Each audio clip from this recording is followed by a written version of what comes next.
तेजसे नित्यशुद्धं निराभासं निराकारं निरञ्जनं नित्यबोधं चिदानन्दं गुरुं नमाम्यहम्।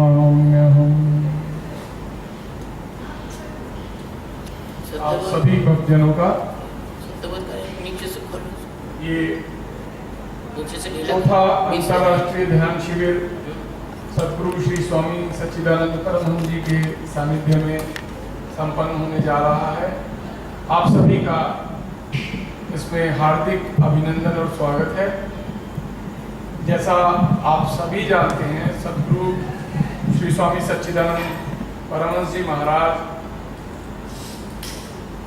आत्म जागरण की एक अलग जगाने का आंदोलन लेकर के चल रहे हैं और ये आंदोलन का चौथा वर्ष दिल्ली में ये चौथा शिविर है।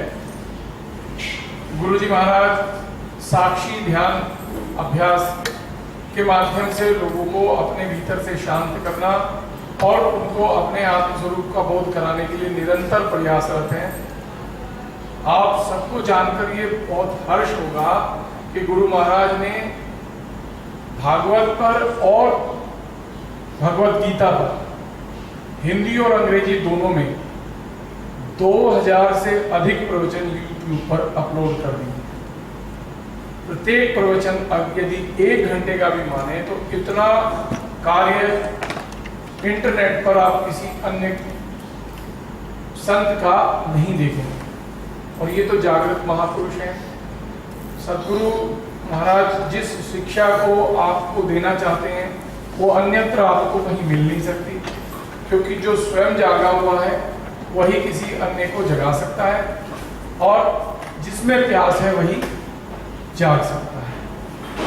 तो उसी कड़ी में ये आज का शिविर गुरु पूर्णिमा के पश्चात एक दिल्ली में आयोजित होता है। तो ये आज 19 जुलाई को जो गुरु पूर्णिमा थी उसके लिए ये हमने आज 24 जुलाई को यहाँ नोएडा में अभिजीत जी की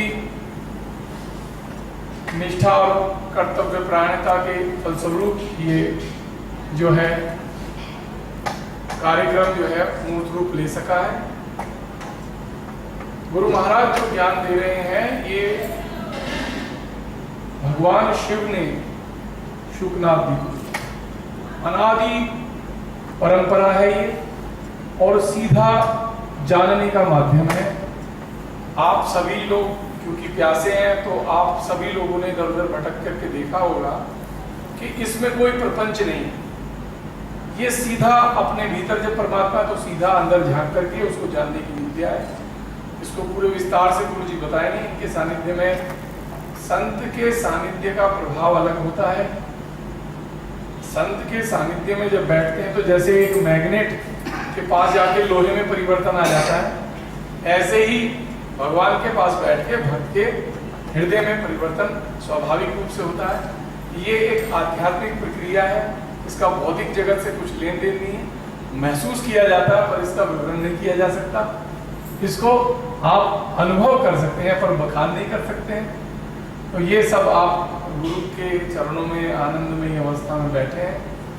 तो कार्यक्रम को विधिवत रूप से आगे चलाने के लिए अब हम कृष्ण वंदना करेंगे, गुरु वंदना करेंगे और कार्यक्रम फिर मंच हम गुरु जी को सौंप देंगे। गुरु जी का हमें ध्यान का कृष्ण वंदना।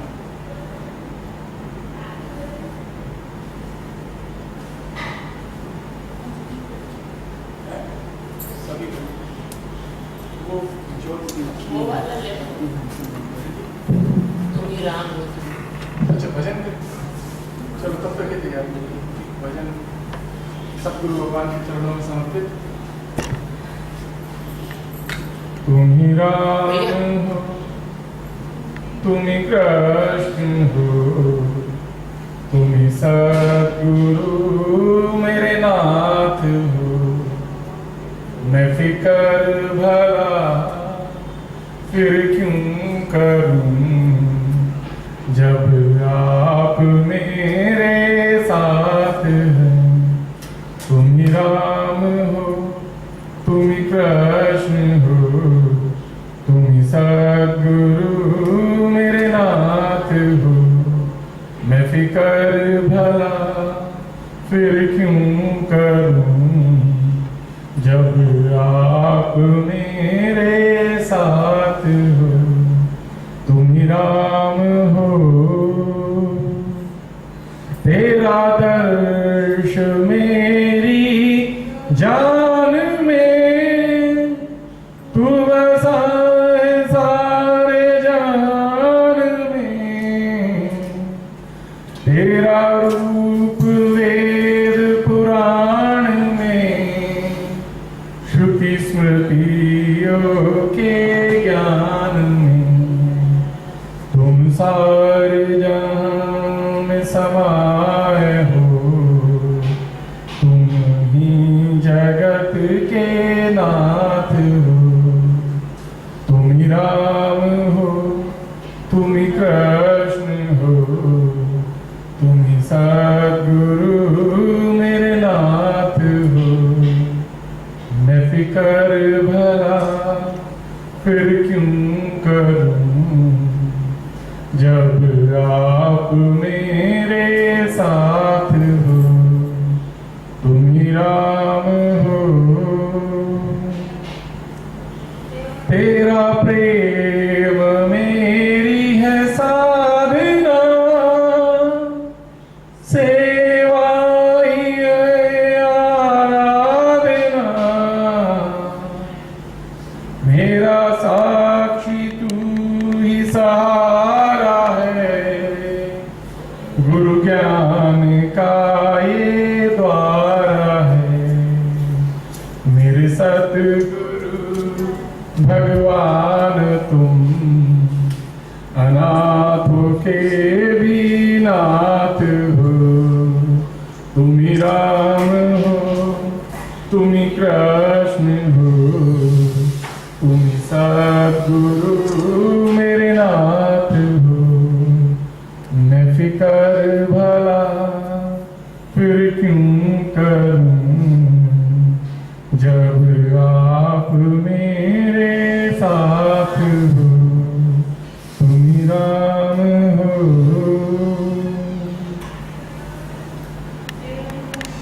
तेरी नेत्र ज्योति है ज्योतिनी, तेरी कृपा देवी के शक्ति पी। तू ही मेरा बद्री केदार है, तू ही प्रभु का अवतार है। तेरे चरणों में जो शरण गई, मेरे सारे तीरथ नाथ हो। तुम ही राम हो, तुम ही कृष्ण हो, तुम ही सद्गुरु मेरे नाथ हो। मैं फिकर भला फिर क्यों करूं, जब आप मेरे साथ हो। तुम ही राम हो, मेरा ध्यान भी तुम ही प्रभु,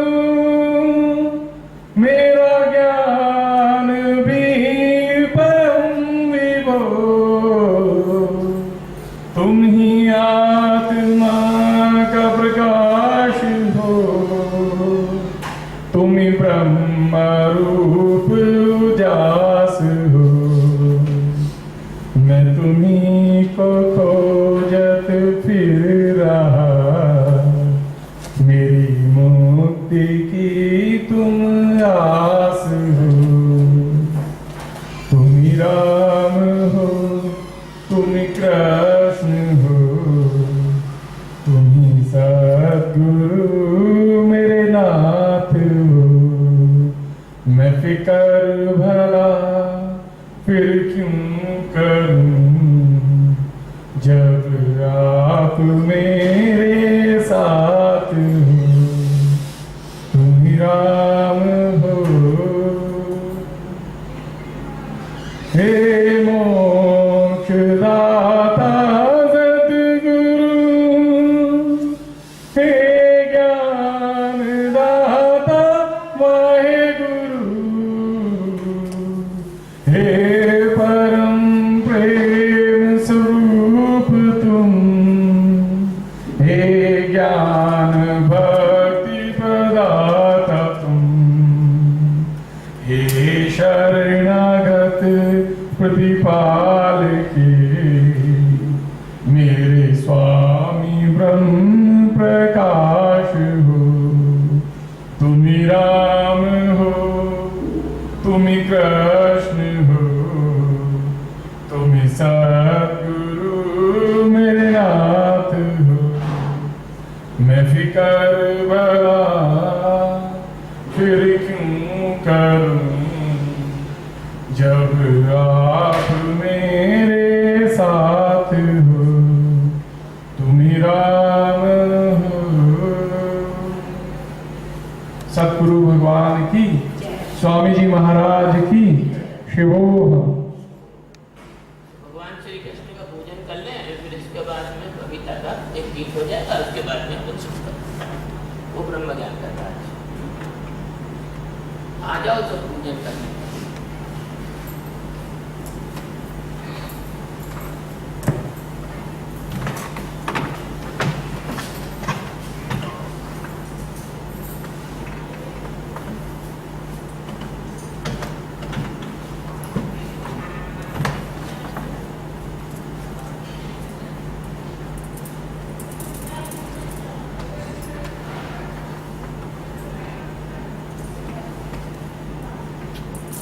ओम सच्चिदानंद रूपाय विश्वोत्पत्त्यादिहेतवे तापत्रय विनाशाय श्री कृष्णाय वयं नमः।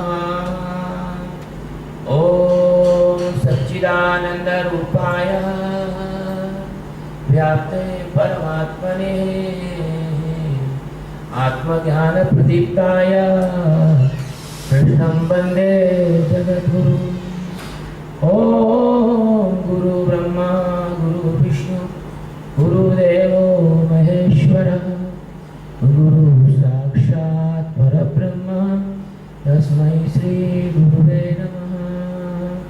ज्ञानमूलं गुरुमूर्ति, पूजामूलं गुरुपदं, मंत्रमूलं गुरुवाक्यं, मोक्षमूलं गुरुकृपा। सद्गुरु श्री कृष्ण भगवान की जय। सद्गुरु स्वामी जी महाराज की जय। शिवोहम। ये अपने गुरु महाराज है ना। अब जो है आपको एक संत को बुला रहा हूँ यहाँ, का नाम है स्वामी कृष्णानंद जी महाराज। ये हमारे मंडल में आज से घोषणा की जाती है, इनका नाम स्वामी कृष्णानंद जी महाराज रहेगा। ये पहले राजीव के नाम से जाने जाते थे। शिवो पति पत्नी दोनों। हमारे यहाँ पर मंडल में पति पत्नी को अलग नहीं किया जाता, परिवार से आदमी को हटाया नहीं जाता, नौकरी से आदमी को हटाया नहीं जाता। चलो आप भी दोनों पति पत्नी साथ में। ये सच्चे बाबा हैं, आ जाओ कभी। ये क्या है, सच्चे बाबा है इनका नाम है ना। इनको सत्यव्रत प्रेमानंद कहते हैं, लेकिन हमारे मंडल में इनका नाम सच्चे बाबा है। कर लो बेटा, अच्छा तुम्हारा भजन है इसके बाद? अभी नहीं, वो सत्संग कोई बात नहीं, जैसे तैसे आएंगी तो।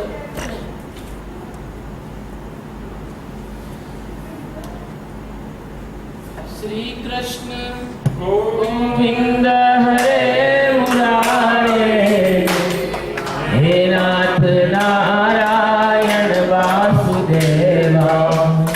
श्री कृष्ण गोविंद हरे मुरारे, हे नाथ नारायण वासुदेवा। श्री कृष्ण गोविंद पिता हमारे,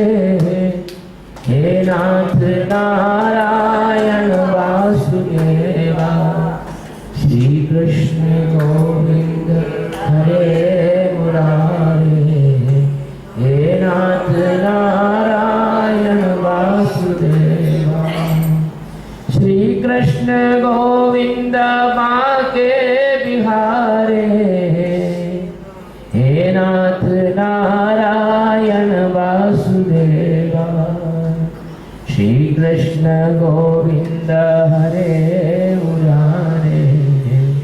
हे नाथ नारायण वासुदेवा। श्री कृष्ण भगवान की, द्वारिका नाथ की जय। विराज।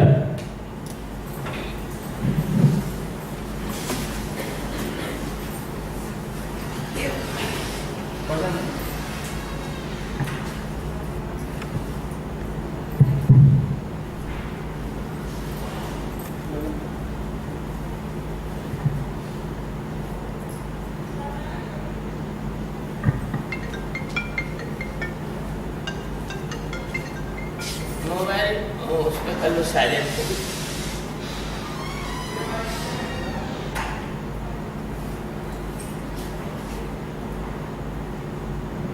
बेटा ये माइक है चालू है। ब्रह्म ज्ञान के तार गुरु महाराज बड़े उपकारी। मैं बार बार बलिहारी, मैं बार बार बलिहारी। ब्रह्म ज्ञान के तार गुरु महाराज बड़े उपकारी। मैं बार बार बलिहारी। जिस ओर से सतगुरु आते हैं, कलयुग में सतयुग लाते हैं। जिस ओर से सतगुरु आते हैं, कलयुग में सतयुग लाते हैं। दर्शन को दौड़ दौड़ आए नर नारी। मैं बार बार बलिहारी। ब्रह्म ज्ञान के तार गुरु महाराज बड़े उपकारी। मैं बार बार बलिहारी। मैं बार बार बलिहारी। लाखों में एक ही साधु है, वाणी में चलता जादू है। लाखों में एक ही साधु है, वाणी में चलता जादू है। बोली है आपकी अमृत से भी प्यारी। मैं बार बार बलिहारी। ब्रह्म ज्ञान के तार गुरु महाराज बड़े उपकारी। मैं बार बार बलिहारी। मैं बार बार बलिहारी। संसार से नाता तोड़ दिया, संसार से नाता तोड़ दिया। घर बार कुटुंब सब छोड़ दिया। भर यौवन दुनिया को ठोकर मारी। मैं बार बार बलिहारी। ब्रह्म ज्ञान के तार गुरु महाराज बड़े उपकारी। मैं बार बार बलिहारी।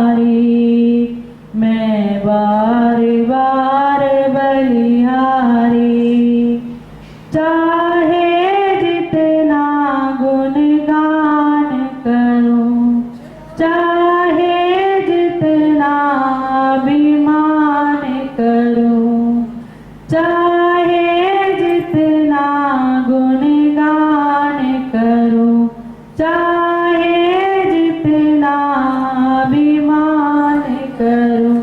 जय जय जय गुरुदेव तुम्हारी मैं बार बार बलिहारी। ब्रह्म ज्ञान के दान गुरु महाराज बड़े उपकारी। मैं बार बार बलिहारी, मैं बार बार बलिहारी। सतगुरु भगवान की जय, स्वामी जी महाराज की जय। शिवोहम।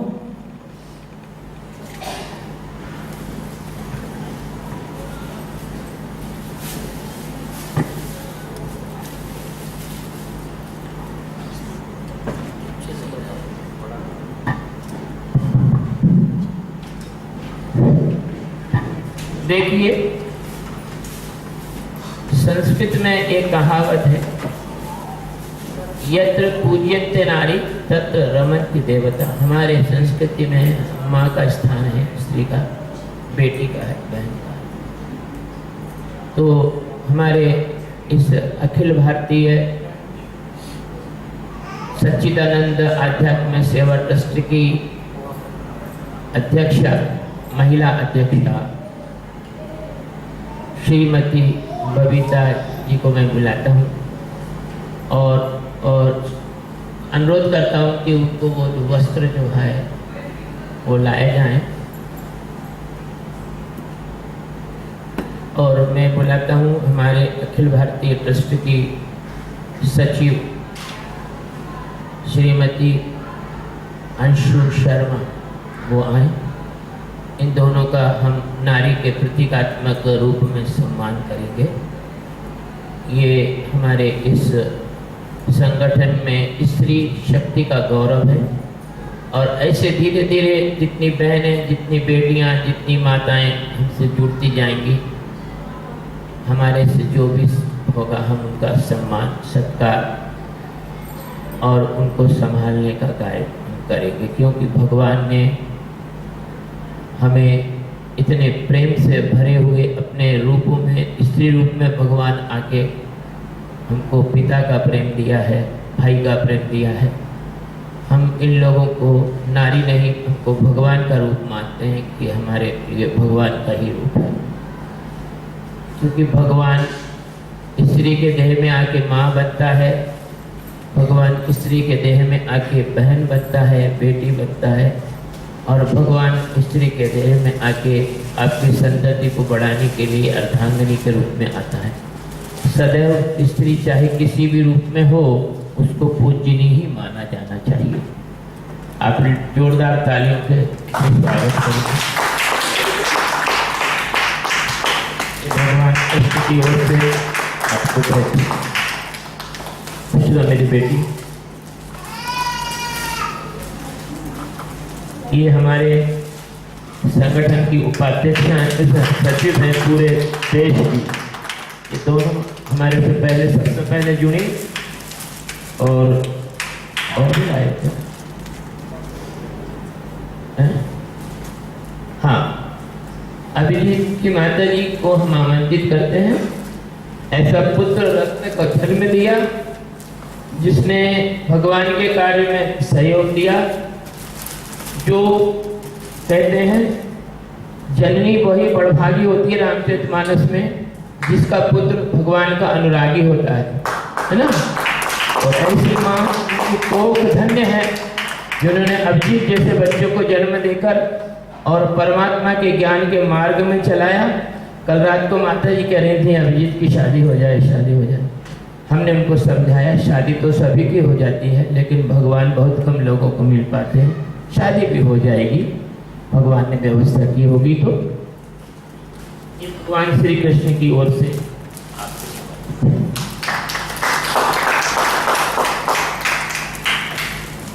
ये यहाँ पर स्वागत का कार्यक्रम पूरा हुआ।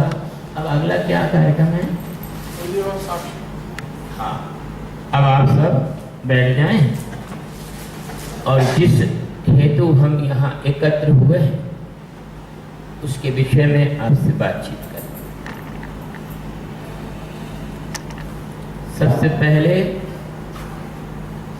इस शिविर के प्रारंभ में भगवान सच्चिदानंद परमात्मा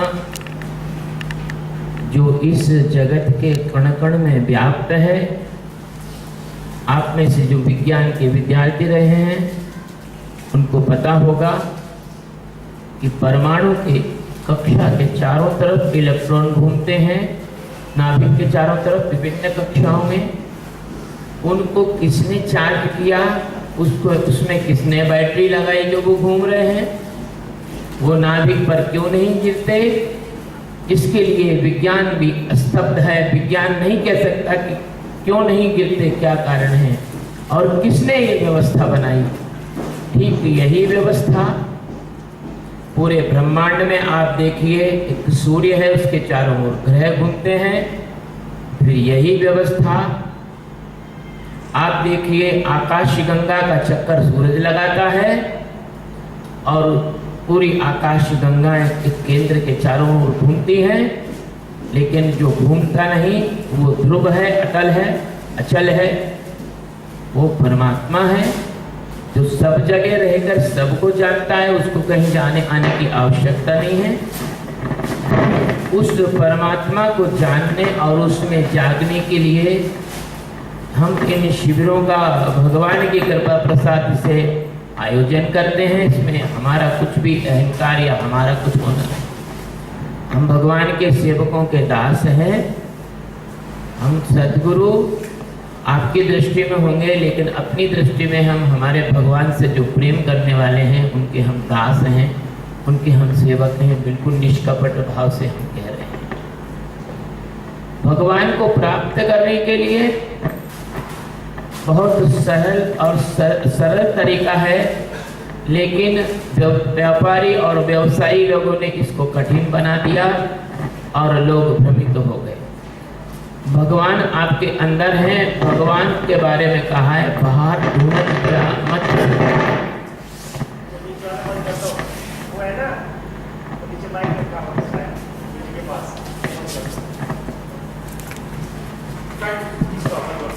बाहर ढूंढन जा मत सजनी, पिया घट बीच विराज रहे होरी। ये कबीर साहब ने कहा है, तेरी काया में गुलजार। कबीर साहब ने कहा है कि परमात्मा अपने अंदर सर्वव्याप्त है, उसको बाहर ढूंढने की आवश्यकता नहीं, अंदर उसको ढूंढने की आवश्यकता है। और भगवान शंकर ने कहा है रामचरितमानस में, हरिव्याह पद सर्वत्र समाना, प्रेम ते प्रगट होए मैं जाना। उन्हें ये नहीं कहा कि मैं माना, उन्होंने कहा मैं जाना, मैं जानता हूं। इसके अलावा भगवान ने कहा स्वयं अपने श्रीमुख से कि सन्मुख होय जीव मोहे जावगी, जन्म कोटि अजनासो तबहि। आप चिंता ना करें, आप एक समर्थ सद्गुरु परमात्मा की छाया में हैं। आपको कोई पाप छू नहीं सकता, क्योंकि जैसे आकाश को बादल गीला नहीं कर सकता, ऐसे आपको कोई भी पाप, कोई भी ताप, कोई भी चीज छू नहीं सकती। आप तो केवल भ्रम में हैं। तो हम इस ध्यान के माध्यम से आपको उस परमात्मा में जगाना चाहते हैं, जिसके बारे में 108 उपनिषद पूरी प्रशंसा करते हैं, जिसके बारे में श्रीमद् भगवत गीता कहती है, अहम आत्मा गुणाकेशा सर्वभूता च आत्मनि। जिसके बारे में गीता कहती है जीवस्य जीवनो हम, जिसके बारे में भगवान स्वयं आके अर्जुन को कहते हैं, अर्जुन तू चिंता मत कर, प्रकृति क्रि कर्माणि अहंकार विमूढ़ आत्मा कर्ता इव मन्यते। ये प्रकृति करती है सब कुछ। भूख अपने आप लगती है, प्यास अपने आप लगती है, अपने आप नींद आती है, अपने आप भोजन पचता है, अपने आप हृदय धड़कता है, अपने आप दिमाग में संवेदनाएं चलती हैं।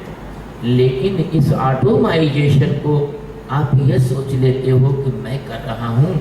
तो भगवान ने साफ कहा, प्रकृति क्रिया कर्माणी अहंकार विमूढ़ आत्मा, अहंकार से मूढ़ता भरा हुआ मनुष्य यह सोचता है कि मैं करता हूँ। वाल्मीकि महर्षि वाल्मीकि कहते हैं वाल्मीकि रामायण में, जिसने आत्मज्ञान प्राप्त नहीं किया वो पापी है, चाहे वो कितने भी अश्वमेघ यज्ञ कर ले। जिसने आत्मज्ञान प्राप्त किया केवल वही व्यक्ति पुण्यात्मा है इस जगत का। मैं नहीं कह रहा हूँ, वाल्मीकि रामायण में मैं आपको बता दूंगा। उपनिषद कहते हैं सर्वखिल ब्रह्मा, सारे जगत में ब्रह्म परमात्मा एक तत्व व्याप्त है। कबीर, दादू, नानक, पलटू, रविदास, जितने संत उठा के देख लो, सब एक स्वर में कहते हैं। तो मैं आपको उसी तत्व के जानने की बहुत सरल विधि इस ध्यान को सिखा रहा हूं। मेरे प्रिय आत्मन, जो लोग पहले शिविरों में आए हैं, मुझे तो यहाँ अधिकतर वही लोग दिख रहे हैं जो लोग पहले शिविर में आए हैं। उन लोगों ने मुझसे पूछा कि गुरु जी कुछ आगे की बात बताओगे? मैंने कहा जरूर बताएंगे, लेकिन बात यह है कि जिस व्यक्ति ने पहले का पाठ याद न किया हो उसको आगे की बात बताने में उसका हित नहीं होता है। यह पहले जिसने साक्षी का ठीक से ध्यान किया हो और मुझे बात करे मेरे से आगे कि मैंने ये ध्यान किया, मुझे ये अनुभव हुआ, फिर मैं जान जाऊंगा कि हाँ इसने पहली क्लास पास कर ली है और मैं उसको आगे की बात बता सकता हूँ। जो व्यक्ति टाइफाइड का मरीज हो उसको बादाम का हलवा नहीं खिलाया जा सकता, नहीं तो और ज़्यादा बीमार हो सकता है। इसलिए इस ध्यान को करो और संतुलन बनाओ। अब इस ध्यान के विषय में मैं आपको कुछ ठीक से बताता हूँ। ये ध्यान साक्षी का ध्यान कहलाता है। साक्षी का मतलब यह है कि विटनेस का मतलब है कि हम देखें। इसको कुछ लोगों ने परीक्षा ध्यान में, कुछ लोगों ने विपस्सना में, कुछ लोगों ने अन्य माध्यम से इसका नाम रखा। लेकिन वो तो ऐसा हो गया कि आपने पूरी यात्रा नहीं की, एक पड़ाव तक आप गए और आपने उसकी दुकान खोल ली। ऐसा ब्रह्म ज्ञान तक जाने की ये विधि है। ऐसा नहीं है कि मंदिर के मूर्ति के दर्शन तक गए नहीं और पहली सीढ़ी मंदिर के बाहर पकड़ के बैठ गए, बस हम तो अब यहाँ ही रहेंगे, है ना? तो इसको पागलपन बोलेंगे। तो ये जो ध्यान है वो ऐसा है कि इस ध्यान से आपको अर्थ, धर्म, काम और मोक्ष चारों की प्राप्ति हो जाती है। अर्थ तो ऐसे प्राप्ति हो जाती है जब आप ये ध्यान करते हैं तो आप धीरे धीरे दिनों दिन अपने अंदर के विचारों के साक्षी होते हैं। विचार जो तनाव लाते हैं उन तनाव से आप हटना सीख जाते हैं, क्योंकि विचार ही तो विषाद है। विचार से तो तनाव आते हैं, विचार से तो दुख आता है, विचार से तो भय आता है, विचार से तो अस्थिरता आती है, विचार से तो जबरदस्ती का प्रवाह आता है। क्रोध के विचार आते हैं, क्रोध में चले गए। काम के विचार आते हैं, काम में चले गए। लोभ के विचार आते हैं, लोभ में चले गए। घृणा के विचार आते हैं, घृणा में चले गए। अच्छे विचार आते हैं, अच्छे बन गए। बुरे विचार आते हैं, बुरे बन गए। जैसे ऐसी स्थिति हुई जैसे कोई पत्ता नदी के प्रवाह में तैर रहा हो, जिधर धारा ले जाए उधर चला जाए। तो हम क्या करते हैं कि आपको ध्यान के माध्यम से साक्षी बना के, अंदर से आपके एक हिस्से को साक्षी बना के और उन विचारों का साक्षी करके आपको विचारों की स्तब्ध अवस्था अर्थात तो ध्यान में ले जाते हैं। ध्यान कभी कोई कर नहीं सकता। ध्यान तो एक घटना है, वो घटित होती है और वो तभी घटित होती है जब आप ईमानदारी से साक्षी करें। और साक्षी हमारे ध्यान का पहला चरण है। साक्षी का मतलब ये हुआ एक एक विचार को अलग हट के देखना, अच्छे से जुड़ना नहीं, बुरे से घृणा नहीं करना। हाथ काम करते हैं, हाथों को देखना, पैर चलते हैं, चलने को देखना, मुंह बोलता है, बोलने को देखना, स्नान करते हैं, पानी कितना ठंडा है, गर्म है, उसको जानने वाले हो जाना। भोजन करते हैं, मुंह चबाता है, चबाने वालों के साक्षी हो जाना। तो हर क्रिया में, हर कर्म में, हर समय साक्षी रहना। अब इसमें कोई बात बाधक नहीं डालती कि आप साहब माला जप रहे होंगे, साहब अपने को खांसी आ गई तो चलो अब मुंह कुल्ला करके बैठना पड़ेगा। आपकी इच्छा हो तो नहा के बैठ जाओ, आपकी इच्छा हो तो बिना नहा के बैठ जाओ, आपकी इच्छा हो तो आप सोफे पे बैठ जाओ, आपकी इच्छा हो तो आप पलंग पे बैठ जाओ, आपकी इच्छा हो तो जमीन पे बैठ जाओ, आपकी इच्छा हो तो झूले पे बैठ जाओ, जहाँ आपकी मर्जी हो वहाँ बैठ जाओ और साक्षी हो जाओ।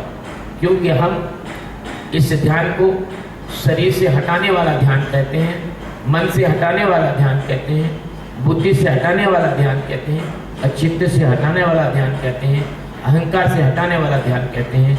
बस शेष परमात्मा बचता है।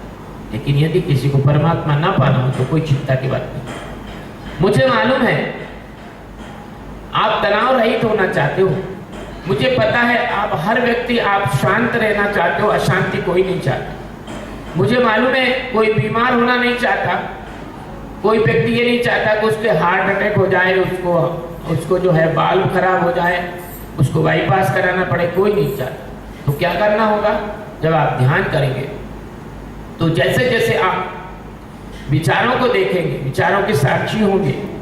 24 घंटे हो तो ठीक है, नहीं तो सुबह 70 मिनट बैठे, सुबह नहीं बैठ सकते रात में बैठ जाए, रात में नहीं बैठ सकते दोपहर में बैठ जाए, कभी भी 24 घंटे में एक बार तो 70 मिनट तो बैठना ही पड़ेगा। तो जब 70 मिनट आप बैठेंगे तो आप में एक स्थिरता आएगी। वो स्थिरता जैसे जैसे बढ़ेगी वैसे वैसे ध्यान आपका गाढ़ा होगा। जैसे जैसे आपका ध्यान गाढ़ा होगा वैसे वैसे आप तनाव रहित होंगे, आपके अंदर किसी भी प्रकार की चिंता नहीं होगी, आपको किसी प्रकार का भय नहीं होगा, आपको किसी प्रकार की असमंजस की स्थिति नहीं होगी, एकदम क्रिस्टल क्लियर विजन होगा आपको जीवन के बारे में। तब क्या होगा, जब आपको तनाव नहीं होगा तो तनाव से होने वाली बीमारियां नहीं होगी, जैसे ब्लड प्रेशर है, हार्ट अटैक है, एंजाइना है, डायबिटीज है, ब्रेन हेमरेज है, लकवा है, और भोजन ठीक से पचना नहीं है, रात में नींद से ठीक से नींद नहीं आना, ये सारी बीमारियां आपको नहीं होंगी। और इससे आपका धन बचेगा। क्यों, जीवन भर आप कमाते हो, जब आप 50, 55, 60 के हो जाते हो, जरा सा सीने में दर्द होता है, आप डॉक्टर के पास जाते हो, वो आपका ECG करता है और आपका ब्लड प्रेशर नापता है और कह देता है हो आप एक काम करो, ब्रेन का स्कैनिंग करा के आओ और हार्ट का वो वाला टेस्ट कराओ। 10-10 हज़ार के टेस्ट करा के आप डॉक्टर के पास, डॉक्टर कहता है oh there is some problem, there is some clot in your heart, near your heart, there should be bypass surgery. अब आपको वैसे तो परेशान चिंता में थे, दर्द के, और डॉक्टर ने और बोल दिया तो आप तो कहो भैया आप तो ऑपरेशन ही कराना पड़ेगा। लेकिन मैं इस मंच से गारंटी से कहता हूँ, ये ध्यान को करो, किसी को हार्ट अटैक, हार्ट फेल कुछ भी नहीं हो सकता, कुछ भी नहीं हो सकता। अगर आपने ध्यान को 5-6 महीने ठीक से कर लिया तो कहीं खून भी जमा होगा तो वो निकल जाएगा। क्यों निकल जाएगा, कि आप अब शरीर को जबरदस्ती करते हो तो शरीर बेचारा अपना काम ही नहीं कर पाता। जितनी रोटी खाते हो, भोजन करते हो, उसमें से 90% तो भोजन विचार करने में निकल जाता है ऊर्जा, और 10% ऊर्जा बचती है, तो बेचारा वो भी क्या करे। जिस घर में पति शराबी हो, पूरी तनख्वाह की शराब पी जाए, 10% बचे तो पत्नी कैसे घर चलाएगी। ऐसे तुम्हारा जो मन शराबी है वो शराब पी जाता है बेचारा। तो इस ध्यान के करने से जैसे जैसे आपके अंदर विचारों में कमी आएगी, शांतता आएगी, वैसे वैसे आपके अंदर निरोगता आएगी। और निरोगता आएगी तो देखो संतों के चेहरे चमाचम चमकते रहते है ना। ऐसे आपका चेहरा चमक जाएगा, आपका शरीर स्वस्थ हो जाएगा। आप जो हैं, पहली बात तो ये कि शरीर स्वस्थ हो जाएगा, जो दुनिया में आप पूरे विश्व में चले जाओ और कोई माई का लाल, कोई भी डॉक्टर आपको इतना स्वस्थ नहीं कर सकता जितना ये ध्यान कर सकता। तो आपकी बचत हुई, आपका जो बजट खर्च हो रहा था अस्पतालों में वो बचा। तो ये अर्थ मिला आपको इससे कि नहीं मिला। जीवन भर का कमाया डॉक्टरों को खिला देते हो और कर्ज देते हो, मकान भी बिक जाता है। हमने ऐसे ऐसे लोगों को देखा जिनके मकान बिक गए, जिनकी बैंक बैलेंस खत्म हो गई। क्यों हो गई, कि डॉक्टरों ने के चक्रों में वो फंस गए, है ना। एक बात। दूसरी बात, जब आप ये ध्यान करते हो तो आपके अंदर एक सूक्ष्म देखने की क्षमता आती है, आपके अंदर एक बारीक ऑब्जर्वेशन आता है, आपके अंदर होने वाला प्रत्येक छोटे से छोटा परिवर्तन आप देख लेते हैं। तो क्या होता है कि जबरदस्ती का भय आता है, जैसे हमारे को माता जी बताते कि मेरे को भय बहुत आता है, बुरे बुरे विचार आते हैं, कहीं एक्सीडेंट ना हो जाए, कहीं घर में आग ना लग जाए, कहीं ऐसा ना हो जाए, कहीं वैसा ना हो जाए। तो वो जो देखने की क्षमता होती है वो देख लेते, आहा ये मन जो है ये देखो कैसा मेरे को बेवकूफ बनाने के चक्कर में है। तो फिर वो भय से हट जाते, और भय से हटते हो तो फिर फोबिया नहीं होता। फोबिया जानते हो ना, हम अस्पतालों में, मेंटल हॉस्पिटल में फोबिया के मरीज आते हैं, वो कैसे एक्शन करते हैं देखना, हर बात में वो ऐसे करते हैं, कोई भी बात में वो डरते रहते। आप निर्भय हो जाओगे, आपको डर नहीं रहेगा, ये ध्यान आपका पूरा भय निकाल। भगवान श्री कृष्ण ने कैसे कहा था गीता में अर्जुन से कि क्षुद्रम हृदय दौर्बल्यम त्यक्तोत्तिष्ठ परम तपः। अरे अर्जुन, ये हृदय की क्षुद्रता को त्याग दे। क्षुद्रम हृदय दौर्बल्यम त्यक्तोत्तिष्ठ परम तपः क्लेब्यम मा अस्मा गमः पार्थ। अरे ये क्या तू कायरता, ये क्या शिखंडी जैसा हो रहा है, ये क्या तू जिसको नपुंसक कहते हैं, नपुंसक जैसा हो रहा है तू। क्लेब्यम मा अस्मा गमः पार्थ, छोड़ इसको नपुंसकता को। ध्यान आपकी आंतरिक नपुंसकता को, मानसिक नपुंसकता को, मानसिक भय को बिल्कुल निकाल के बाहर कर देगा। आप निर्भय हो जाएंगे, आपको फोबिया नहीं, क्या आप देख लोगे। अरे तो फिर जैसे हम लोग देखते ना टीवी पे हॉरर फिल्म देखते, भूतों की कुछ को मनोरंजन के लिए देखते, तो ये मन फिर कोई भय लाएगा तो अपन देखेंगे हॉरर फिल्म चल रही है, देखो। तो फिर उसमें क्या है, मन की प्रत्येक जो चालाकी है, मन की प्रत्येक बदमाशी है, उसको आप देख लोगे ध्यान के द्वारा। तीसरी बात मैं बताता हूँ, जब आप ये ध्यान करोगे तो आपको मेनिया नहीं होगा। मेनिया जानते हो, धुन लग जाती है आदमी में। पागल लोगों को देखो, कोई मेनिया है, नई कार आई हुई और अपने को लेना, किसी का नया डिजाइन दिया, पैसा तो भगवान ने बहुत दिया, तोड़ो उस मकान को, वैसा बनाएंगे, वो देख के आए। किसी को धुन, अरे वो माल में वो टी शर्ट वैसी बिक रही है, वो ही लेना है।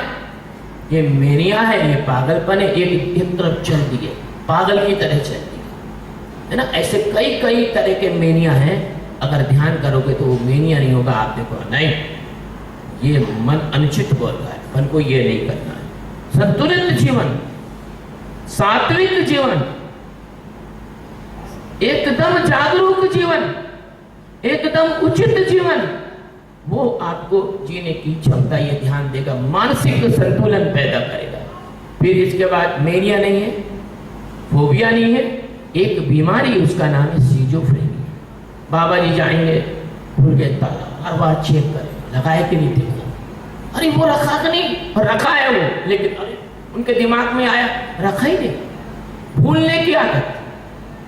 तो इसको कहते हैं सीजोफ्रेनिया। ये कब होता है, जब आदमी निरंतर ओवरलोडिंग में रहता है, दिमाग में निरंतर तनाव होता है, जरूरत से ज्यादा दिमाग में काम होते हैं, तो आदमी भुलक्कड़ हो जाता है ना। तो ये सीजोफ्रेनिया नहीं होगा, ये ध्यान करोगे तो। अब ये 3-4 चीजें होंगी। अब आपने देखा कोई भी व्यक्ति बहुत जल्दी कोई डिप्रेशन में आ जाता है। डिप्रेशन में कैसे आता है, जैसे किसी ने कुछ बोल दिया, अब वो तो बोल के चला गया। जैसे एक बहन जी जा रही थी बस में, और एक बगल में एक महिला बैठी थी, तो वो कहते, क्यों जी, तुम्हारे चेहरे पे तो बहुत झुर्री हो रही है, क्या बात है, बूढ़ी हो गई आप तो। अब वो कुछ भी नहीं हो रही, उस महिला नहीं हुई, मजाक कर दिया। आजकल दुनिया के लोग ऐसे कुछ फालतू की बातें कर देते हैं। अब उसको हो गया, क्या हो गया, उसको डिप्रेशन हो गया, खराब, रोटी भी नहीं खा रही, अरे मैं तो जल्दी बूढ़ी हो रही हूँ, कांच के सामने देख रही, मैं तो नहीं जाऊंगी जल्दी। तो इस तरह के अनेक डिप्रेशन ये संसार आपको देता है। ऑफिस में गए, जैसे ही ऑफिस में गए, अब आप तो समय पे आए, सब हुआ, आपका बॉस आया, ऑफिसर आया, क्यों हो गए, आजकल तुम्हारा काम कुछ ठीक ठाक नहीं चल रहा है, कैसे रहते हो तुम। लो, वो घर में पत्नी से लड़के आया है, और उसने वहाँ योगेश को ठांस दिया। अब योगेश का दिमाग हो गया खराब दिन भर के लिए। अब योगेश को खराब हो गया, कुछ उसको तो कुछ कर नहीं सकता, वो तो जनरल मैनेजर है, बड़ा आदमी है, 1 मिनट में ट्रांसफर कर दे, कुछ कर दे। अब योगेश अंदर ही अंदर जल रहे हैं और डिप्रेशन हो रहे हैं। यार क्या बताएं भगवान, तूने क्या नौकरी दी हमको यार, क्या है हमने पाप किए थे यार, यहाँ फंस गए, ऐसे ऐसे लोग कमीनों के साथ में जीना पड़ रहा है बिना बात को परेशान। ये ध्यान करोगे ना तो आप जैसे वो पास आने वाला है तो आप बैठे हो कुर्सी पे, हाँ आ रहा है, एक नाटक अपन देखेंगे आज क्या बोलता है वो। जब वो बोलेगा क्यों योगेश ऐसा, तो योगेश कहेगा जी सर वो, और उसके जाने वाले पागल है संसारी, इनको क्या करना। तो डिप्रेशन नहीं होगा वो किसी भी तरह से। तुम जीने की कला सीख जाओगे ध्यान से, क्योंकि तुमने अपने अंदर अपने मन को देखा, तो जैसा तुम्हारा मन है वैसा ही दूसरों का मन है। तुम्हारा मन भी चालाकी करता है, दूसरे का मन भी चालाकी करता है। तुम्हारा मन भी षड्यंत्र करता है, दूसरे का मन भी षड्यंत्र करता है। तुम्हारा मन भी दूसरों को चोट पहुंचाने में मजा लेता है, दूसरा का भी लेता है। तो मन के वैज्ञानिक हो जाओगे तो क्या होगा, डिप्रेशन नहीं होगा। और डिप्रेशन नहीं होगा फिर जैसे माता बहनें या कई भी लोग होते हैं, बच्चे लोग एग्जाम में फेल हो जाते, कुछ हो जाते हैं, कुछ खा पी लेते हैं, सुसाइड कर लेते हैं, बहनें कर लेती हैं जरा जरा सी बात में, घरों में बुरे बुरे कांड हो जाते हैं। अगर ये ध्यान घरों में प्रवेश करेगा तो बहनें ऐसा नहीं करेंगी। क्यों नहीं करेंगी? कि वो जो मन के अंदर आने वाला जो विकार है वो आते ही पहचान लेंगे। जैसे कोई चोर अपने घर में, आजकल सीसीटीवी कैमरा लग गया, वो अपने साक्षी का बहुत अच्छा उतारा। सीसीटीवी कैमरे में दिख गया कि बाहर एक चोर दरवाजे का ताला खोलने की कोशिश कर रहा है, ना वहीं से उठाई एयर गन और ऊपर धड़ाका मार दिया, चोर भाग गया या कुत्ते को छू कर दिया। तो ये साक्षी ध्यान ऐसा होगा कि जैसे ही कोई डिप्रेशन की बात तुम्हारे अंदर उठेगी, तुरंत उसी वक्त बीज रूप में उसको देख लोगे तो वो फैल नहीं पाएगी और तुम्हें डिप्रेशन नहीं होगा, तुम सुसाइड नहीं करोगे। कितनी बड़ी बात है। शारीरिक रूप से स्वस्थ हो गए और मानसिक रूप से स्वस्थ हो गए।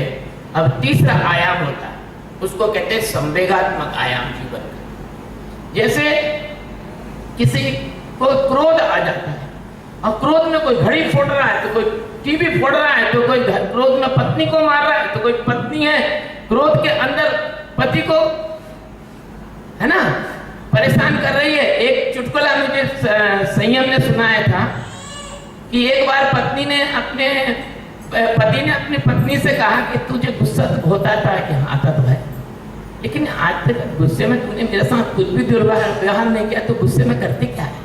बोले मैं कुछ नहीं करती, जब गुस्सा आता तो टॉयलेट साफ करने लग जाती। तो उसने कहा अरे तो बहुत अच्छा काम करती यार, गुस्से में तू टॉयलेट साफ करती? हाँ करती हूँ, टॉयलेट ही साफ करती हूँ, लेकिन वो तुम्हारा टूथब्रश होता है ना उससे करती तो ऐसे तुम्हारा गुस्सा है, ऊपर ना दिखे तो तुम अंदर अंदर गड़बड़ कर देते हो।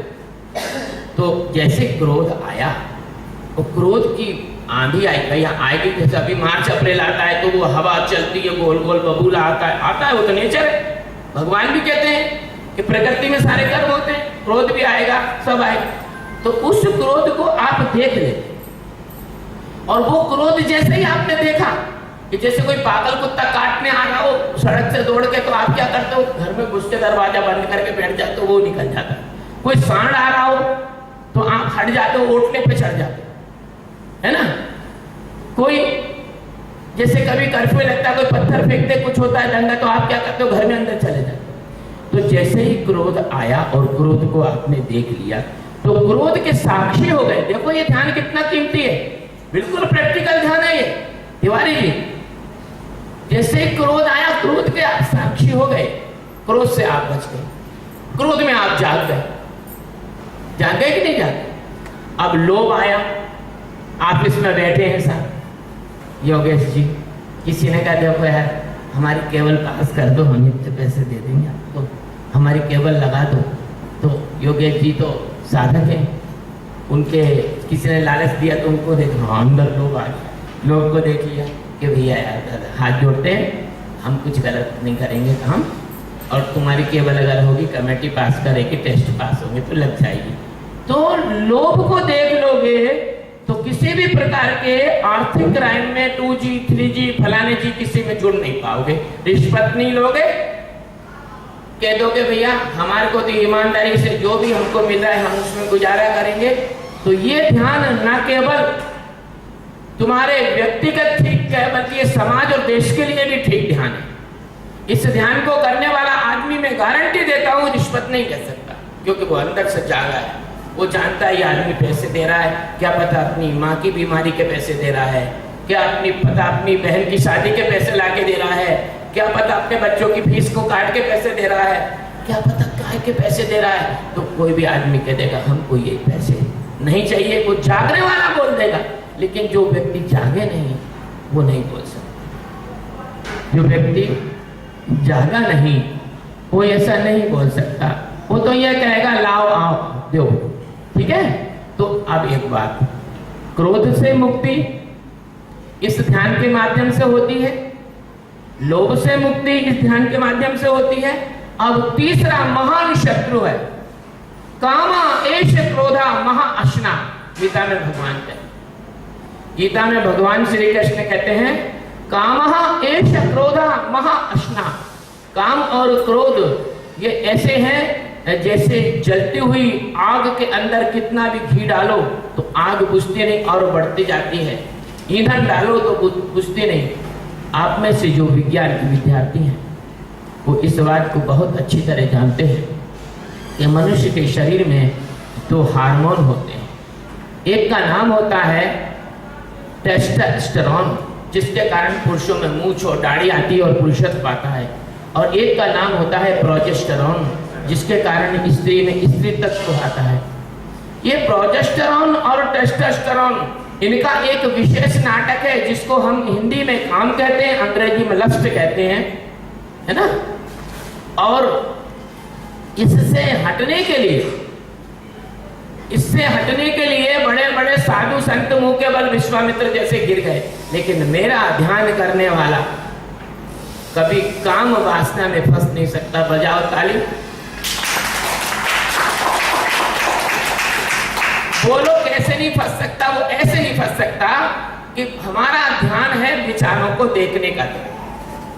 जैसे आपने विचार देखे और काम के विचार आपके अंदर आए और आपने देख लिया, ओ, तो आप क्या करोगे, एकदम साक्षी में पक्के से खड़े हो जाओगे, तड़का से विचार आके चले ना तो क्रोध टच करेगा, ना लोभ टच करेगा, ना काम टच करेगा।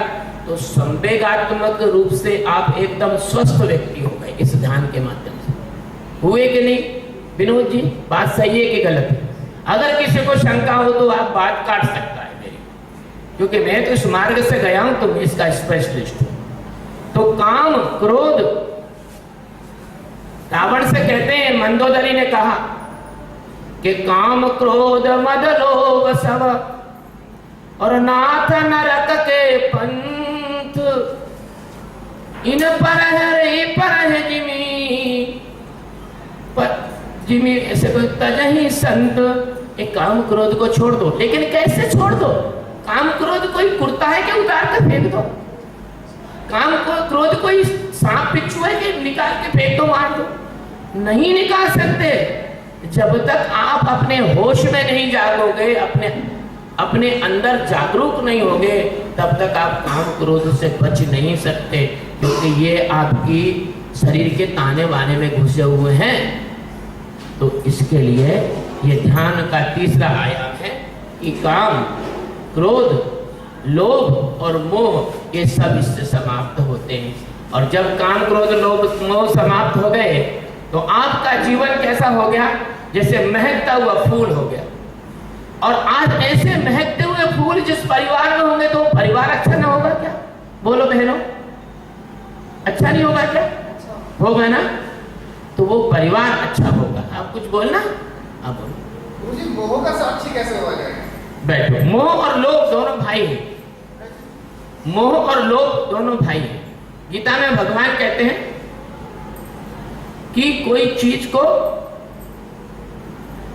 प्राप्त कर लिया वो तो है लोभ, और वो प्राप्त हुई चीज हमसे कोई छीन ना ले, इसको मोह बोलते हैं, है ना।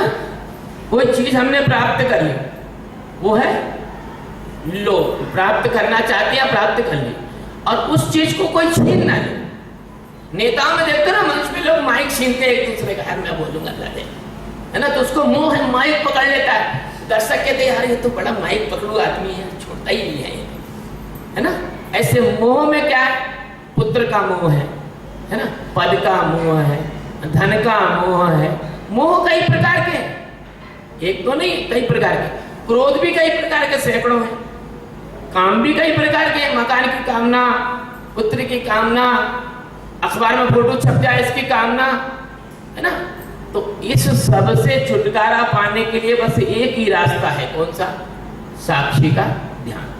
अब प्रभाकर जी तिवारी बोलते हैं गुरुजी एडवांस चीज बताओ। हाँ बताते एडवांस चीज क्या बताते हैं, साक्षी का जब ध्यान करोगे और विचार के जब साक्षी हो जाओगे तो एक अवस्था ऐसी आएगी तो विचार भी नहीं आएंगे, विचार चलेंगे नहीं तुम्हें, ये एडवांस बात बता रहे। और विचार नहीं चलेंगे और उस विचार के ठहरे ठहरी अवस्था में रहोगे, इसको सही ध्यान दो। ये ध्यान खोल के बता दिया, जो गुरु लोग बताना नहीं चाहते, अपनी पूंजी अपनी बापोती समझते हैं, 12-12 साल तक शिष्यों की नाक रगड़वाते, इसके बाद बताते। हम पहली बार में बताते, क्यों कि हम भगवान के सेवकों के सेवक हैं। हमने शुरू में बताया हम आपके लिए ही इस दुनिया में आए हैं और आपके काम के लिए ही जिएंगे और आखिरी सांस भी आपके लिए जिएंगे, क्योंकि हमारा तो काम हो गया। अब ये 3 बातें हो गई, शारीरिक स्वस्थ हो गए, मानसिक स्वस्थ हो गए, संवेगात्मक आप स्थिर हो गए, है ना।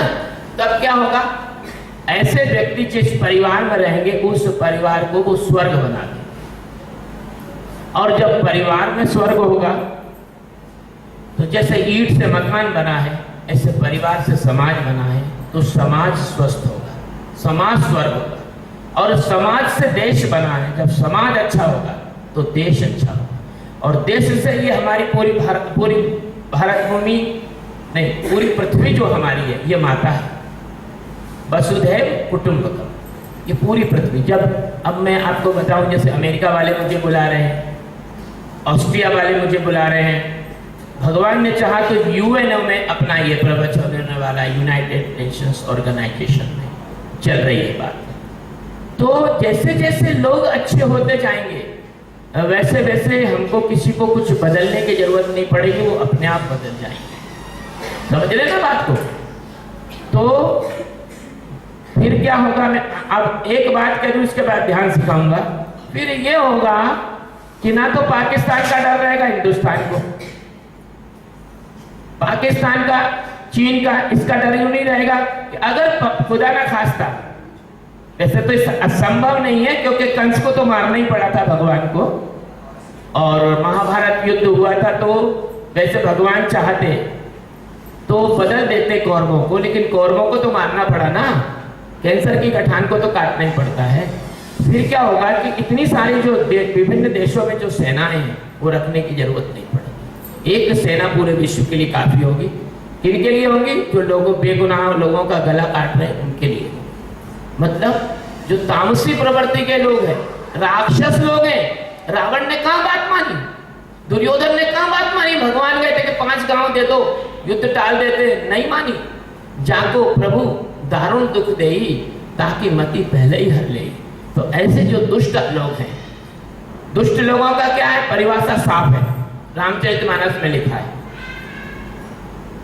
वैसे भी और संस्कृत में ही परोपकाराय पुण्याय पापाय परपीड़ना, जो दूसरों को तकलीफ दे रहे हैं वो पापी है, जो दूसरों को सुखी कर रहे हैं वो धर्मात्मा है। परहित सरिसा धर्म नहीं भाई, पर पीड़ा सम नहीं अधमाई। ये बात आ गई, परोपकार है पुण्य है पाप है परपीड़ना, वही बात रामायण ने कह दी। तो जो दुष्ट लोग हैं उनके लिए सेना रहेगी और वो उस कम सेना में काम चल जाएगा। अगर पूरे देश मिल जाए तो अभी जितना भी आतंकवाद ये सब चल रहा है ये एक दिन में खत्म हो जाए, एक दिन, दूसरा दिन नहीं लगेगा।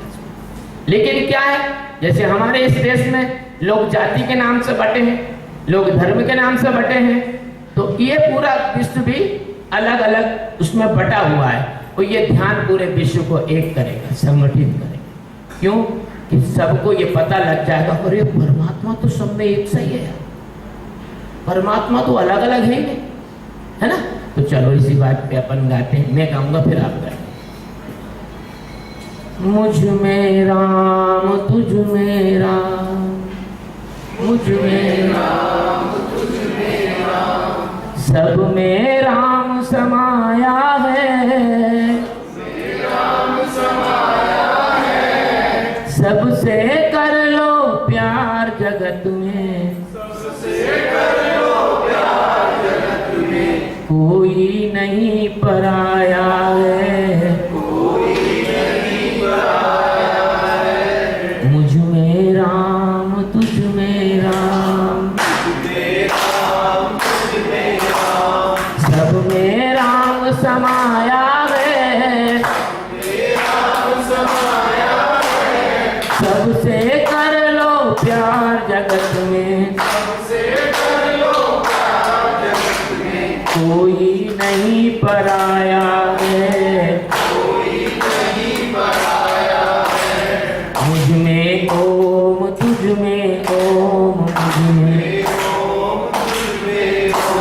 सब में ओम समाया है, सबसे कर लो प्यार जगत में,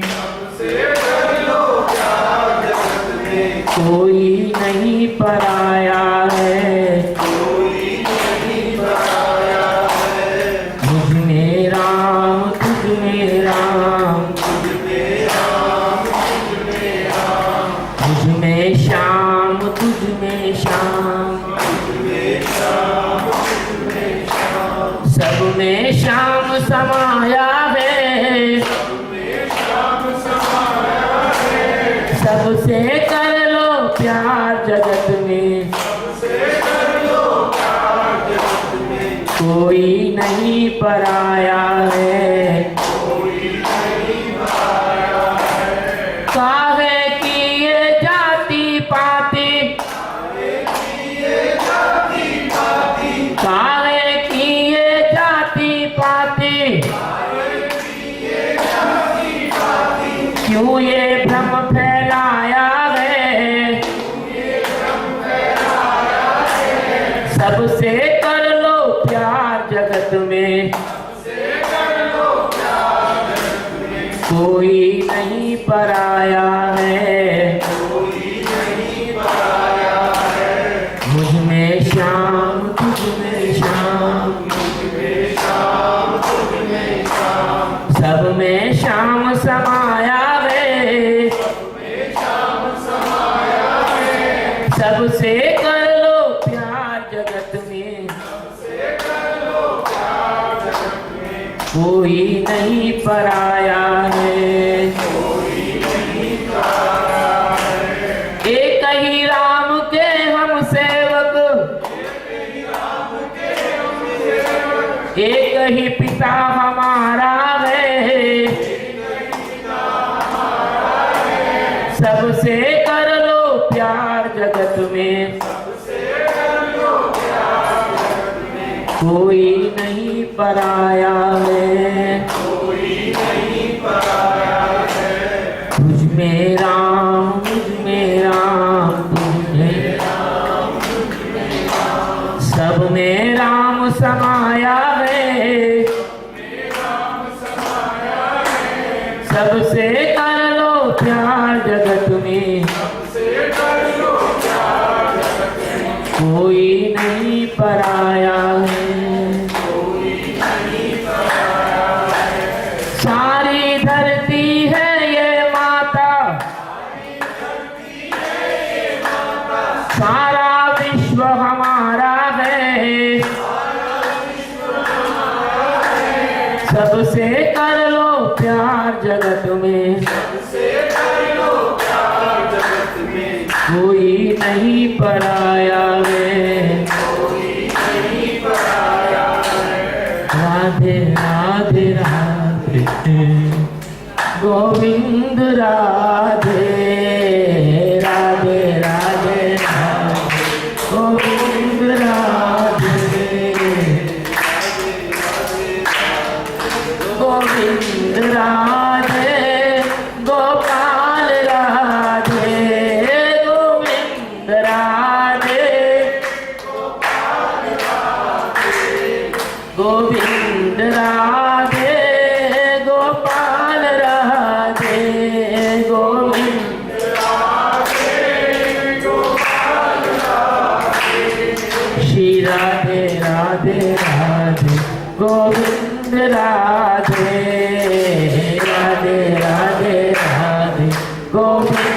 राधे राधे राधे राधे।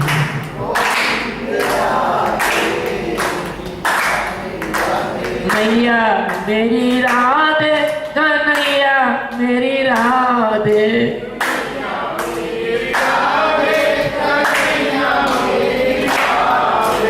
मैया मेरी राधे कन्हैया मेरी राधे।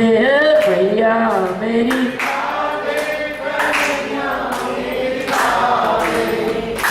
ज्ञान मेरी राधे और भक्ति मेरी राधे। ज्ञान मेरी प्रेम मेरी राधे और शक्ति मेरी राधे। प्रेम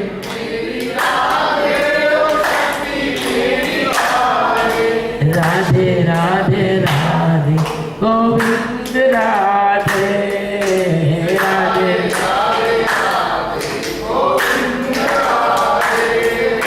राधे राधे राधे गोविंद राधे राधे राधे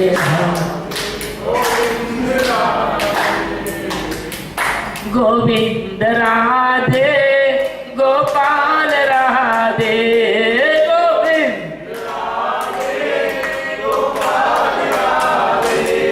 ब्रजबाल राधे नंदलाल राधे। ब्रजबाल राधे बांके बिहारी राधे रंगनाथ मेरी राधे। बांके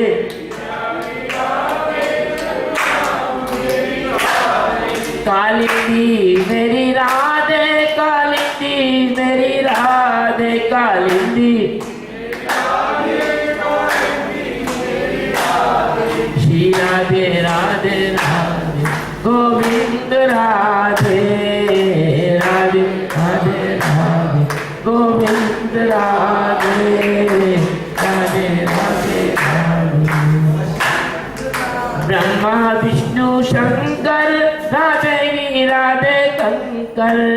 ब्रह्मा विष्णु शंकर राधे राधे शंकर।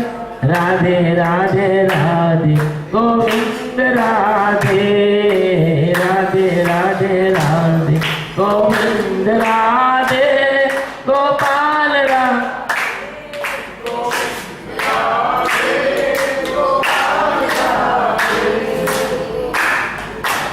सबसे कर लो प्यार जगत में कोई नहीं पराया है। सबसे कर लो प्यार जगत में कोई नहीं पराया है। तुझ में राम मुझ में राम सब में राम समाया है। तुझ में राम मुझ में राम। ब्रह्मा विष्णु शंकर सारे एक सच्चिदानंद समाया है। ब्रह्मा विष्णु शंकर सा एक सच्चिदानंद समाया है। सारी पृथ्वी के कण कण में कोई प्रभु विराजा है। सारी पृथ्वी के कण कण में कोई प्रभु विराजा। तुझ में राम तुझ में राम सब में राम समाया है। तुझ में राम तुझ में गोपाल कृष्ण भगवान की जय। द्वारिका नाथ की जय।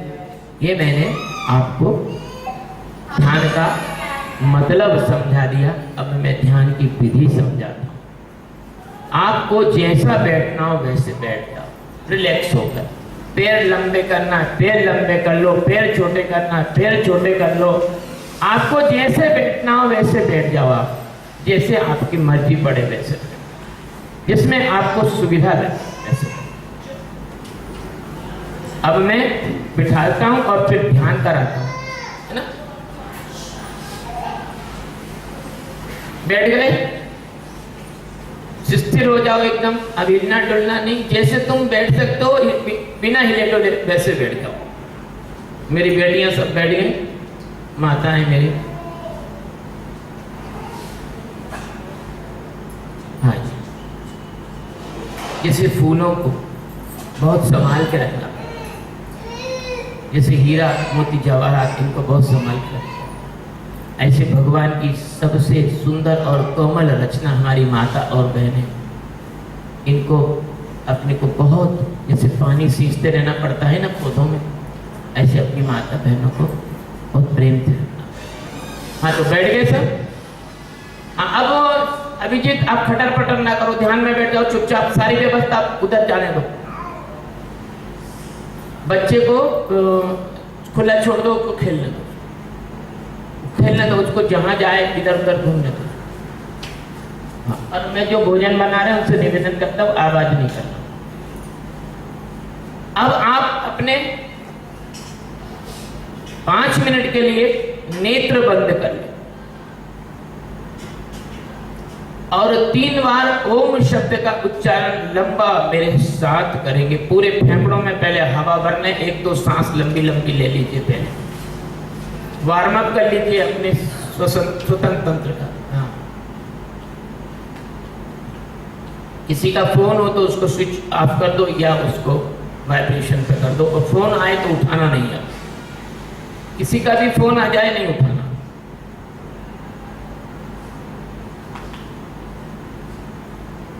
ये दुनिया का सबसे कीमती ध्यान हम कर रहे हैं, मेरी गारंटी है पूरे विश्व में इस ध्यान का कोई मुकाबला नहीं, इससे कोई अच्छा ध्यान नहीं। लोग ध्यान कर रहे हैं कंसंट्रेशन के नाम पर, सांद्रता यहाँ आज्ञा चक्र में करो, फलाना करो, इसमें ऐसा कुछ नहीं। ये ध्यान एकाग्रता का ध्यान नहीं है, ये जागरण का ध्यान है, ये अवेयरनेस का ध्यान है, ये जागरूकता का ध्यान है। एकदम रिलैक्स होकर बैठ गए, नाक में खुजली चल रही तो खुजा लो, सिर पे हाथ फेरना तो फेर लो, जो कुछ करना अभी कर लो, इसके बाद में फिर हाथ पैर नहीं हिलाने की बात है। हाँ बिल्कुल, अगर पेंट का बटन टाइट हो तो वो खोल लो बटन, कमर को, अगर कमर में पेंट टाइट हो तो खोल लो। हाँ, किसी को लगता है कि भी राजीव का भी पजामे का नाड़ा ज्यादा कस गया हो तो ढीला कर लो उसको। हाँ, तो वो ध्यान में दिक्कत करेगा। ध्यान के समय क्या होता है, आदमी को बिल्कुल एकदम रिलैक्स होना। घर पे जब ध्यान करो ना तो सिर्फ एक वस्त्र पहनना, अगर भगवान की कृपा से अलग कमरा हो तो एक वस्त्र पहनना, केवल झांगा लंबा वाला कुर्ता, और चुपचाप से एक कोने में कंबल बिछा के या पलंग पे जहाँ बैठना, दरवाजा बंद कर देना, वहां एक प्लेट बनवा लेना, don't disturb for 70 minutes, 70 minute तक कोई डिस्टर्ब नहीं करेगा, है ना, समझ गए। अब आपको नेत्र बंद रखना और मेरे साथ बोलना है, बहुत प्रेम और बहुत बहुत गहरी प्रार्थना के स्वर में, क्योंकि हम उस परमात्मा को पुकार रहे हैं जिसने ब्रह्मा विष्णु और महेश को बनाया, जिसने पूरे ब्रह्मांड की अगणित आकाश गंगाएं जिसके होने से चल रही है, उसने बनाया भी तो होने से चल रही है, उसके खड़े होने से चल रही है। जैसे तुम्हारे जिंदा होने से तुम्हारा शरीर भोजन कर रहा है, जैसे तुम्हारे जिंदा होने से तुम सांस ले रहे हो, उसकी मौजूदगी, उसको हम अस्तित्व कहते हैं, उसको हम सच्चिदानंद कहते हैं, उसको कोई लोग गॉड कहते हैं, उसको कोई लोग और दूसरे नाम से बोलते हैं, है ना। तो उसके बारे में, उसका ज्ञान है। अंदर से भाव रखो, हे प्रभु मैं तेरे इस ध्यान में प्रवेश कर रहा हूं, मैं तेरे शरण में आया हूं, मैं तेरा द्वार खटखटाता हूं, मैं तेरे दरवाजे का भिखारी हूं, तू मेरे अंदर होकर भी मुझे नहीं मिला, मैं तुझसे मिलने आया, मैं तुझसे मिलना चाहता हूं भगवान, तू कितने वर्षों से मेरे अंदर है और मैं तुझे देख नहीं पाया, मेरी मदद कर।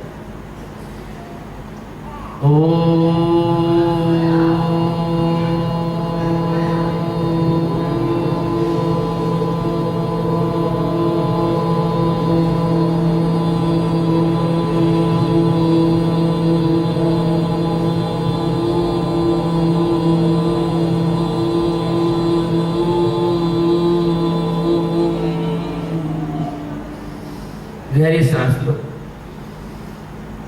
फिर बोलो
बंद करके 5 मिनट अपनी सांसों पर ध्यान लगाओ। सांस नीचे जा रही है, कहाँ तक? नाभि तक जा रही है, ये और नीचे जा रही है, हृदय तक जा रही है, कि नाभि और हृदय के बीच तक जा रही है, कि रीढ़ की हड्डी के सबसे अंतिम छोर तक जा रही है। 5 मिनट ईमानदारी से मैं माइक बंद करता हूँ। 5 मिनट बाद फिर बात करेंगे।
अब धीरे से आंखों को खोलेंगे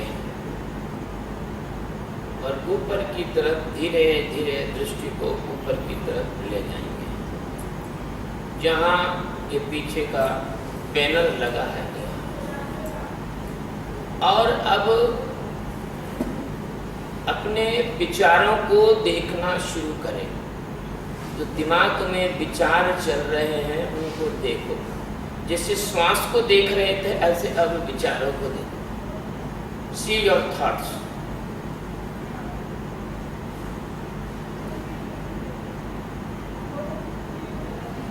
तुम देखोगे बेकार के विचार तुम्हारे अंदर चलते हैं जिसका कोई लेना देना नहीं जीवन से न तुम्हारे किसी काम से। उसको देखो।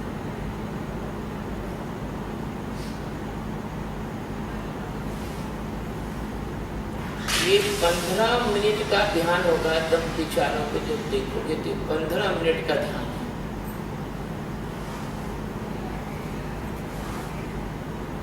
आप 15 मिनट स्थिरता से विचारों को देखेंगे और आपकी जो रीढ़ की हड्डी है वो ऐसे मतलब झुकाइए नहीं। आप रीढ़ की हड्डी व्यवस्थित रखिए। ऊर्जा का प्रवाह गड़बड़ होता है। स्पाइनल कॉर्ड के अंदर ही आपके जीवन की ऊर्जा रहती है, वो मस्तिष्क में जाती है। रीढ़ की हड्डी के तिरछे होने से चेतना में गड़बड़ आती है, विकार हो सकता है।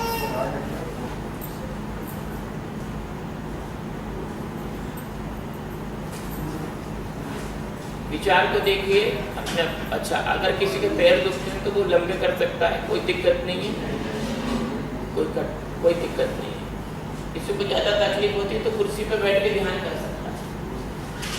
आपके लिए कुर्सी माता जी, कुर्सी में माता जी।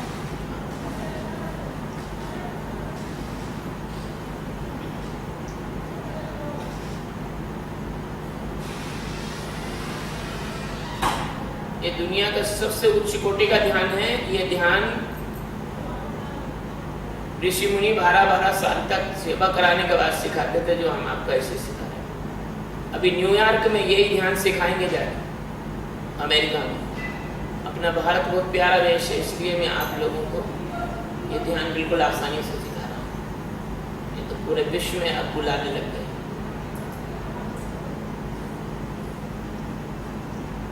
सब परेशान है, अशांत है। ये ध्यान लोगों को शांत करता है। देखो विचारों को देखो,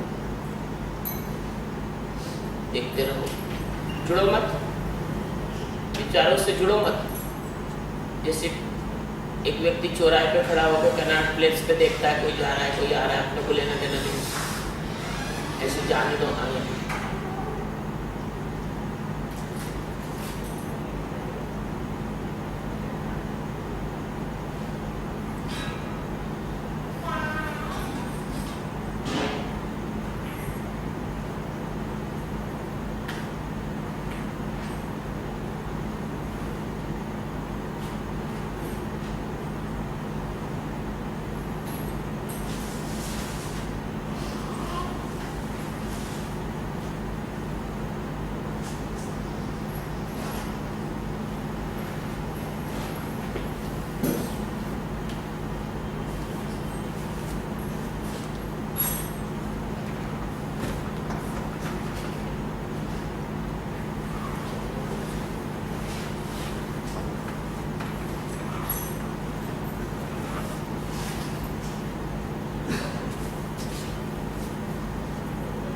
विचारों को देखते रहो, उससे जुड़ो नहीं। अच्छे विचार आए तो खुश मत हो, खराब विचार आए तो दुखी मत हो। कोई भी आदमी अच्छा या बुरा नहीं होता, केवल उसके विचार ही अच्छे बुरे होते हैं और वो विचारों के चक्कर में बेचारा मारा जाता है। विचारों के चक्कर में बेचारा मारा जाता है, तो हर आदमी बर्बाद होता है। ये ध्यान आपको विचारों से मुक्त करेगा और विचारों से मुक्त होने से ही आपको अंदर की प्रज्ञा दे सकती है, क्या सही है क्या गलत है, ये इसका ज्ञान हो जाए। इससे खांस रहे हैं भाई साहब, ये खांसी एक स्वाभाविक प्रक्रिया है। इससे आपका कोई ध्यान खराब नहीं होता है, ये तो शरीर का काम। शरीर करता है, अपन अपना ध्यान शरीर का ध्यान नहीं, अपन शरीर के पार का ध्यान। छींक आए, खांसी आए, कुछ भी आए, ऐसा मत सोचना कि आपसे कुछ गलत हो रहा है। आपसे कुछ भी गलत नहीं हो रहा, क्योंकि आप कुछ करने वाले हो ही नहीं। आप तो न करने वाले में ठहरना, करने वाला तो ये शरीर है। प्रभाकर, ये एडवांस ध्यान है। हो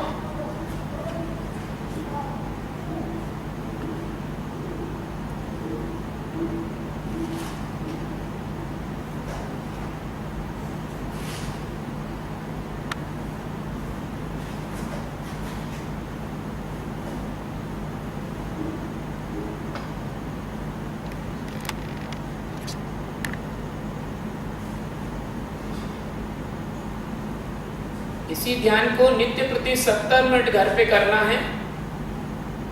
8 मिनट और इस ध्यान को यहाँ करेंगे। इसके बाद में आपको मैं अल्पाहार के लिए छोड़ूंगा, नाश्ते के लिए बाद हो। ईमानदारी से सघनता से 8 मिनट इसको करें, एकदम सघन हो के, एक भी विचार छूटना नहीं चाहिए। हर विचार को देखना,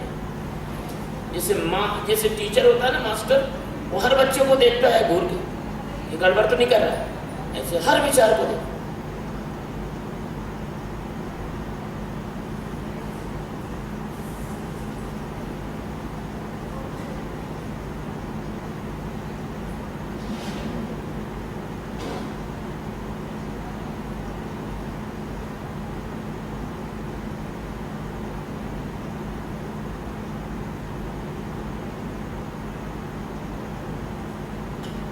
महीने इस ध्यान को कर लो, तुम सुरक्षित ऐसी अवस्था में आ जाओगे कि अकाल मृत्यु नहीं होगी तुम्हारे।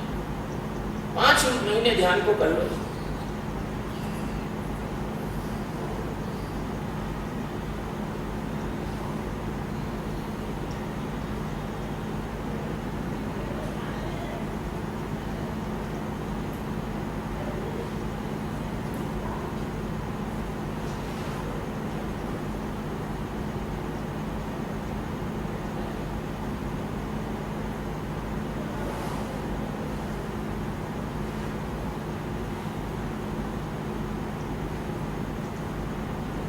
करने दो उसको, जो भी करता है उसको भी साक्षी रहो।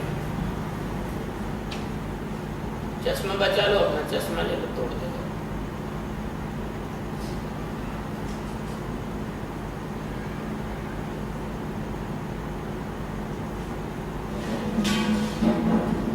विचार तुम्हारा मन है, ये विचार से ही मन बना है। अगर विचार देखते हो यानी तुम मन को देखते हो, विचार के पार जाते हो यानी तुम मन के पार जाते हो। विचार अगर रुकते हैं तो इसका मतलब तुम्हारा मन रुकता है।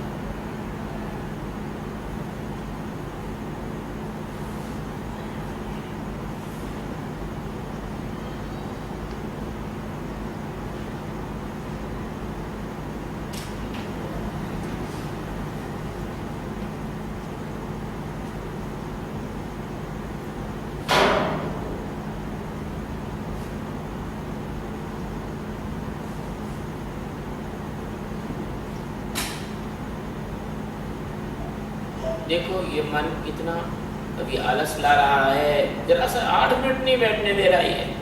देखो कितना बड़ा शैतान तुम्हारे ऊपर कब्जा किया।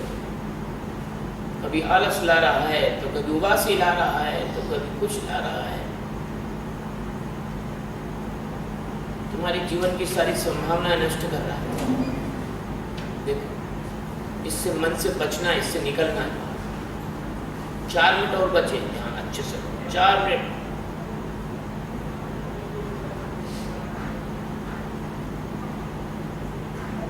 आंखों पे तनाव नहीं रखना है, आंखें बिल्कुल सहज आंखें होना चाहिए, लेकिन दृष्टि ऊपर होना चाहिए। 45 एंगल, 45 डिग्री का कोण।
चिल्लाने दो। ये ऐसे ही तुम्हारा मन अंदर चिल्लाता है और तुम उसको ऐसे गले लगाने लग जाते हो। चिल्लाने दो। जैसे ये भी साक्षी है, ये भी साक्षी। 4 मिनट के बाद अपन उसको समझ लेंगे।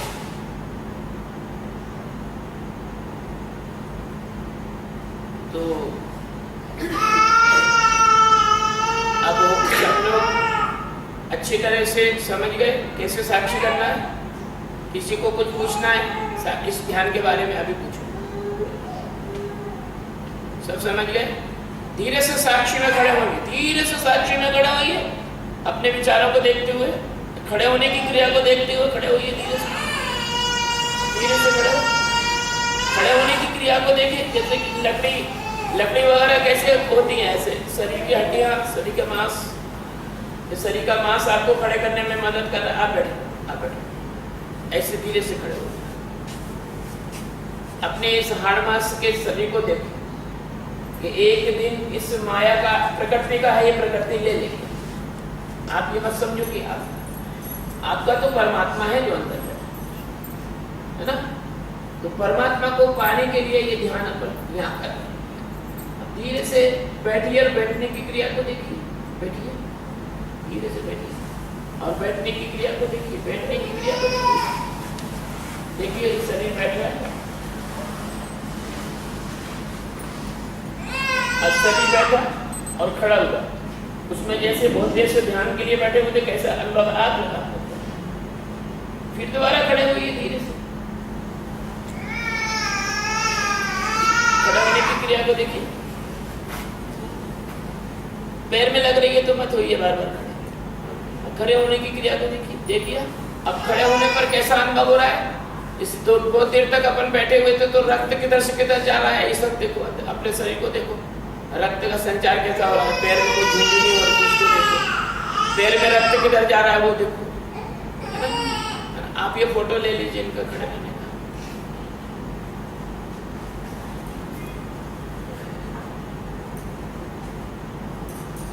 जो शरीर में रक्त का संचार है उसको देखो। आंख खुली रहने दो, मेरे को नहीं देखना, वो ऊपर की साइड में देखना है और अपने शरीर को देखना। अब खड़े होकर, अब आप खड़े होकर जो है विचारों को देखिए। खड़े होकर विचारों को।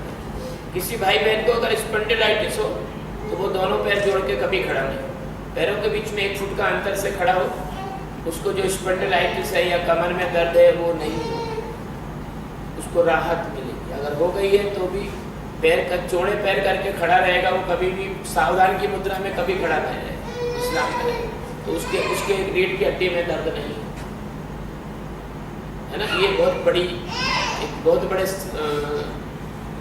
जो बोन का स्पेशलिस्ट है उसका सुझाव है। बम्बई में वो रहता है, जो किसी को बता रहा था, मैंने सुन लिया, उसकी चोरी करके लाया आपको। समझ गए? मैं इधर उधर से मधुमक्खी की तरह से फूलों में से पराग चुराता हूँ और फिर आप लोगों को देता हूं, है ना। सदगुरु बहुत वैज्ञानिक होता है। तो कभी भी किसी को अपने आस पड़ोस में किसी को स्पॉन्डिलाइटिस हो, उसको कहना जब भी खड़े हो दोनों पैर चौड़े करके खड़े हो, तो उस पर फिर रीढ़ की हड्डी पे बोझ नहीं आता। अब आप लोगों को, आप खड़े हैं, अब आपको जो अगला ध्यान करना है वो उसका नाम है बाल भोग ध्यान, यानी नाश्ता ध्यान। अब आप चुपचाप से जाएंगे नाश्ते की, देखो नाश्ते की व्यवस्था हो। आप चुपचाप से जाएंगे, बिना किसी से बिल्कुल बात नहीं करेंगे आपस में। चुपचाप से अपनी नाश्ते की प्लेट उठाएंगे, प्लेट उठाते समय उसके साक्षी होंगे, नाश्ता लेंगे उसको खाने के साक्षी होंगे, जल पिएंगे, चाय पिएंगे।